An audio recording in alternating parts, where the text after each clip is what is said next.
Hey there, Dango Stu here. Today's video is about installing the prop shaft into a Johnson 30 horsepower outboard and is proudly sponsored by marineengine.com.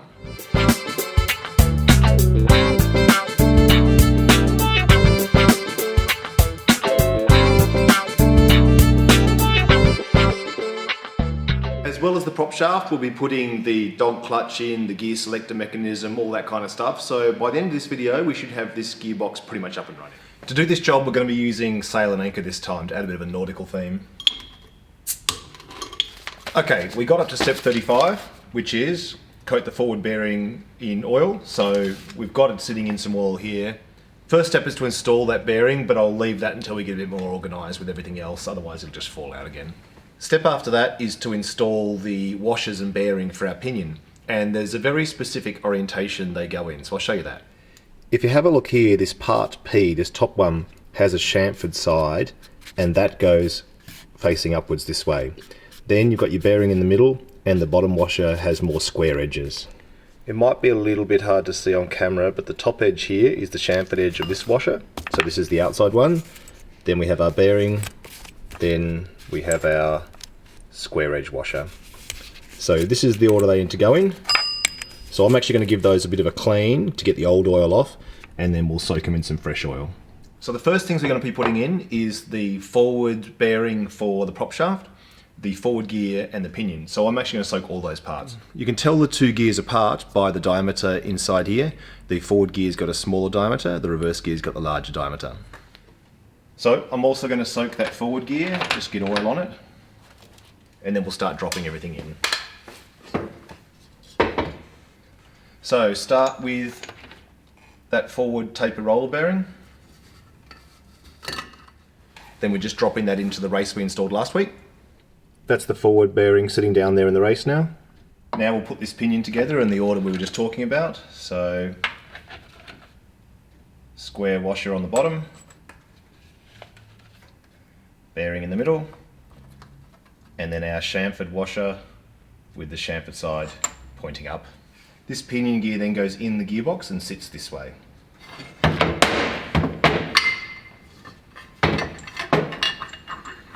It's a little bit harder to line up now we've got those pinion bearings in. There we go. So this is what we have now. Now we're going to take the forward gear, slide it in under the pinion and put it up against the front of the gearbox. So we've dropped that forward gear in, gone past the pinion and had it so that the teeth are mesh with the pinion, so I'll show you that.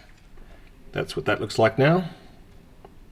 So next step is to install the shift cradle on the dog clutch. This is our shift cradle, this is our dog clutch.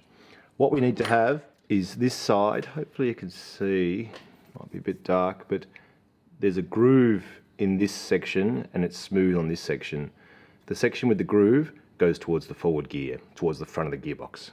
When you're putting the shift cradle and the dog clutch together, the manual says to use a little bit of needle bearing assembly grease just to hold them together. The idea with this grease is that it sort of holds things together, but it'll gradually just mix up with the gearbox oil and dissipate.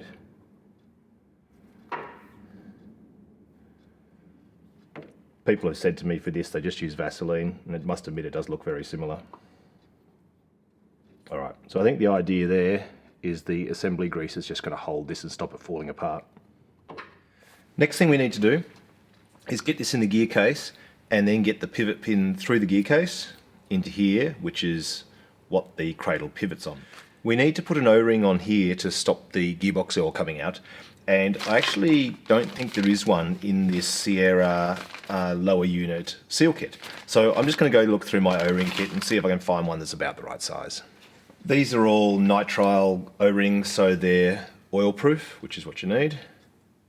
And yeah, I think that's going to be fine. I think that'll do the job to stop it leaking oil. It also calls for a little bit of grease on the O-ring, so we'll do that. Then what I'm going to do is just clean this thread up a little bit, get the grease off it, because we also need to put a little bit of thread locker on the thread here so this doesn't come out. Alright, I'm going to put a little dob of thread locker on. They say to use some long nose pliers to put this in, but I'm just going to do it by hand because my fingers fit. Now, if you're using pliers and you're finding it hard to get positioned, what we're looking to do, get this out again, is we need to get this hole here lined up with the hole the pin goes through. So what I'll often do is get it in like this, and then you can use a bit of a pick or something to bring it into line. There we go. And drop the pivot pin in.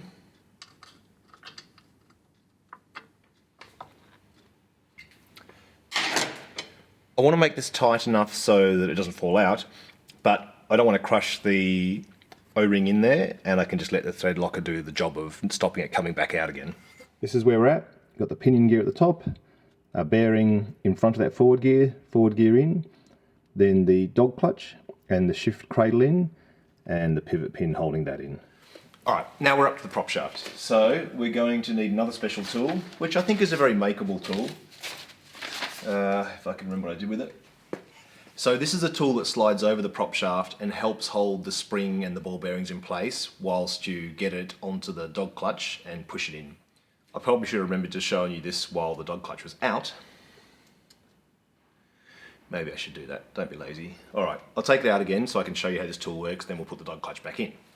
There are two ends to this tool, but the end we need is the one that mates with our dog clutch. So this clutch has got 3 dogs on it, and this tool slots in like this. Now, I'm going to grab the spring and the ball bearings that came from it. What we're doing now is we're sliding the tool over the prop shaft so that the hole in the prop shaft here, so there's a little hole here, there's one on each side, so that those holes line up with the hole in the tool. Hopefully you can see there, so you can rotate it. We want those to line up too. The hole's just on one side. What you can also see through this slot here is there's a little depression on the far side of the tool. So we've got the ball bearing on the other side of the prop shaft to drop into there and lock in. So prop shaft in, one ball bearing in the bottom, spring in the middle, one ball bearing on the top. You can see that ball bearing sitting on there. Then I'm going to hold it down, and then the tool here is sort of tapered backwards. So as I pull this tool down, we've got the bottom ball bearing sitting in that little detent hole and the other one just up in here, so they can't go anywhere and spring apart. So that's how we want this positioned when we install the prop shaft. As the prop shaft gets slid in through the dog clutch, we need those little detent balls to sit in, if I can not block the light, sit in that little groove in the middle of the dog clutch. When we go to do the final installation of the prop shaft, we'll be pushing the tool and the prop shaft in, the whole thing. We'll have the dog clutch reinstalled, and we'll slide it in so that the splines mate up on the dog clutch and the prop shaft, and it'll go in like that. Then, as we keep pushing the prop shaft forward, those detent balls will go in under the dog clutch and into those grooves rather than just popping out here. And then we can take the tool out.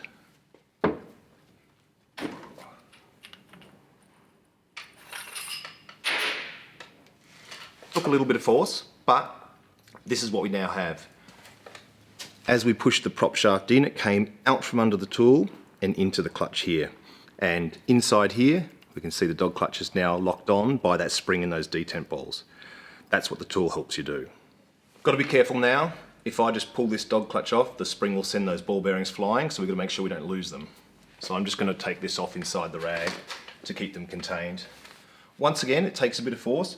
It took a bit of force to push the prop shaft into the dog clutch, and it's going to take a little bit of force to pull it back out because of those detent balls of the spring.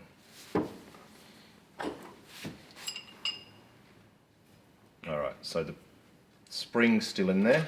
There we go. So there's our 2 ball bearings and our spring. So that's exactly what we're going to do, only inside the gearbox. So let's put this little bit more assembly grease, put the dog clutch and the pivot pin back in. While I've been working with this, that forward gear's shifted a little bit. I'm going to reposition it because you need the dog clutch, the forward gear and the forward bearing all to be in a line if you're going to slide the prop shaft in. Now we're going to put the prop shaft back in the tool and put the springs and the ball bearing back in. This time round, because it's our final install, I'm just going to dip a bit of gearbox oil on the spring and the ball bearings.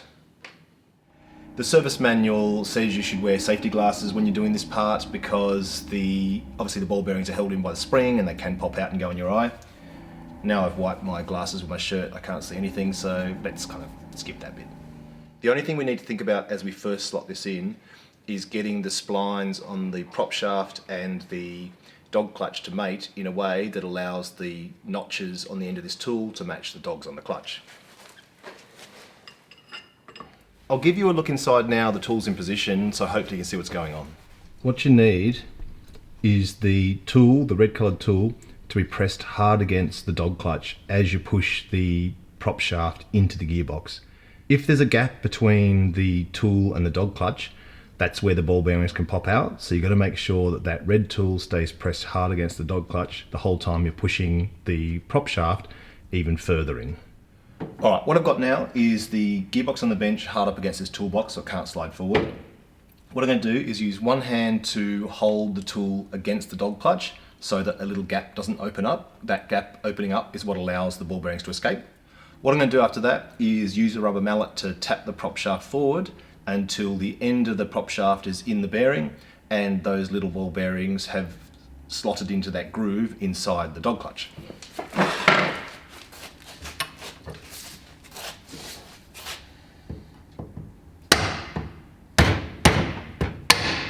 Okay, that felt like it locked in then, so we should be able to slide the tool off without our ball bearings flying everywhere. So this is what we've got now. Prop shaft in the dog clutch in the shift cradle, the end of the prop shaft into that bearing at the back, like through the forward gear into the bearing, and the spring and two ball bearings locked into the groove inside the dog clutch. Now we're going to put the reverse gear into the gearbox. Inside the reverse gear here is a bushing, so I'm going to take that out and just pop it in oil. That helps when installing it too, because it means that the gear can sort of move around a little bit on the prop shaft because we need to get it past that shift cradle.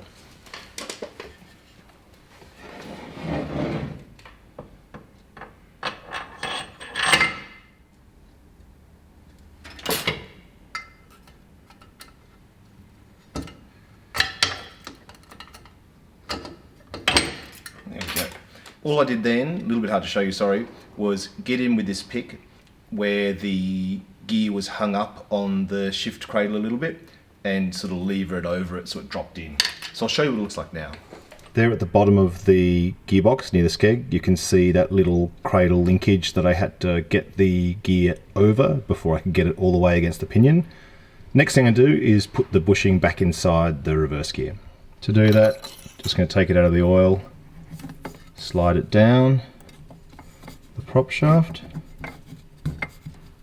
Gonna need two hands now, but I'm just gonna have to line the reverse gear with it and then push it down inside. All right, done. Now what we need to do is take this shifter yoke that looks like this. We have to get it in, hook it under that pin that goes through the shift cradle, the cradle that holds the dog clutch.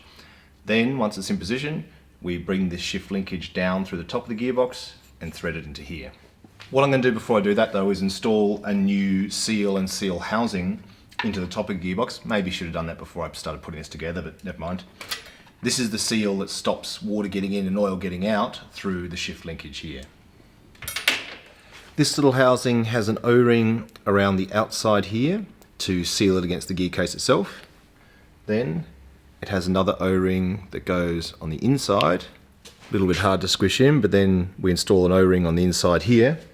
So we end up with one O-ring around the outside here to seal the little housing to the case, and another one on the inside to seal against the shift linkage. Then on the very bottom, there's this little nylon washer. I'm going to put a little bit of grease on the outside O-ring, and then we'll put a little bit on the shift linkage before we push it through the inner O-ring. This needs to be pressed in, very similar to the bearings we did last week, so I'll just take over the press and push the housing in. That's the housing pressed in now, so we're ready to put the gear shift linkage through it. Alright, service manual also calls for a little bit of grease on the threads at the end, so we'll do that. We're getting close now. What we need to do is get this inside the gearbox now, over the prop shaft like this. Then down the bottom on that shifter yoke, there's a little clevis pin. We need to hook around that pin, then we're going to push the shift rod down and thread it into here. Alright, for this bit I'm going to go and put the gearbox over in the lower unit stand. Yes, I know, nothing brings a bit of class to the workshop like a pink 76 LTD. Alright, what I'm going to do is we're going to put this in. It's actually a little bit hard in this gearbox now I think about it. It's not too bad actually, we can reach, but what we need to do is, I'll pull it out first, we're going to slot this down, and then we're going to need to reach in and align the female thread here so we can start winding this in. So we've got to push it down. It takes a little bit of force because it's got to go through that new O-ring. Hopefully you can see in there now, we've got the tip of the thread from the shift linkage pointing down, and then the female section of the shifter there is tilted towards us, so we need to push that forward and line them up.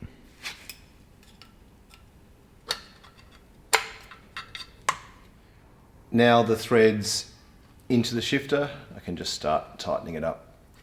If we take the coupling off the top, there's a slot in the top of that shift linkage, so I can put a screwdriver down and tighten it into the shifter inside the gearbox.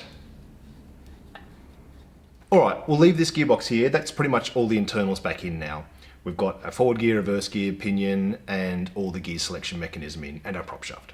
Next video I'm going to focus on all the seals. So we'll put the seals in the bearing carrier, put the bearing carrier back in, and we'll put the drive shaft seals in. After that, we're looking at water pump, and then essentially it's ready to go back on the outboard. Alright, well thanks for watching, take care, and I'll catch you soon. See ya.